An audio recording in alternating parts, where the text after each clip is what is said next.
আজকে মরলে কালকে 2 দিন, পরদিন হবে 3 দিন, পরদিন আর কেউ তোমাকে মনে রাখবে না। সেই রকম করে যেরকম করে আজকে তোমাকে মনে রাখতেছে, কালকে কিছুটা মানুষ তোমাকে নিয়ে আলোচনা করবে, তারপর আর কেউ তোমাকে নিয়ে মনে মনে রাখবে না, তোমাকে নিয়ে আর কেউ আলোচনা করবে না।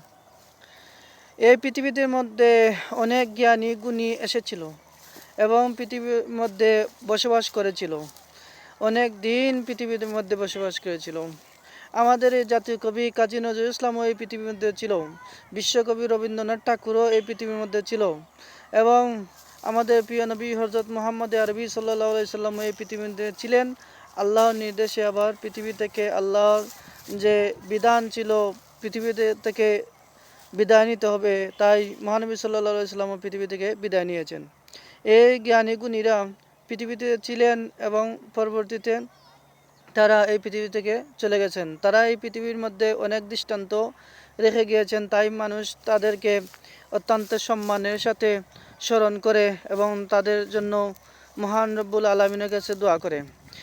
আপনি আজকে এই পৃথিবীর মধ্যে আছেন, পৃথিবীর মধ্যে মানুষের সাথে ভালো আচরণ করুন, মানুষের সাথে প্রতিহিংসা না করে ভালো ভালো দিকে কাজ করুন এবং মানুষকে উপকার করুন।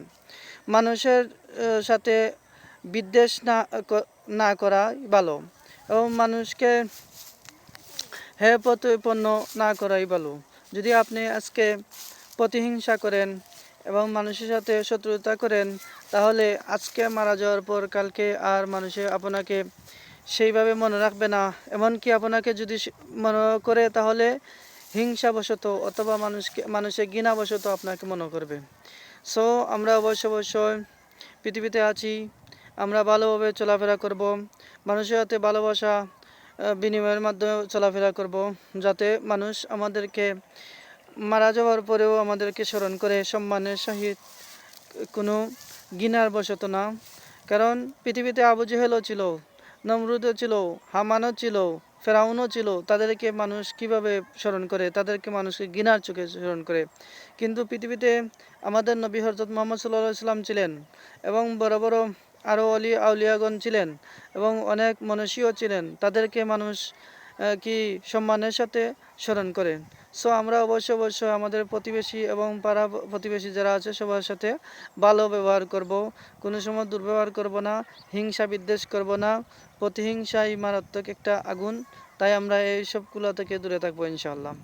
সবাইকে এইসব কাজ থেকে দূরে থাকার জন্য আমি মনে করিয়ে দিচ্ছি, আপনারা অবশ্যই মনে করে এইসবগুলো থেকে দূরে থাকবেন। কারণ আজকে আছেন পৃথিবীতে, কালকে থাকবেন না। এটাই বাস্তবতা, এটাই পৃথিবী, এটাই সব কিছু। আজকে আপনার জন্য সূর্য উদিত হচ্ছে, কালকে আর আপনার জন্য সূর্য উদিত হবে না। এটাই মনে রাখবেন আপনি। আসসালামু আলাইকুম রহমতুল্লাহ।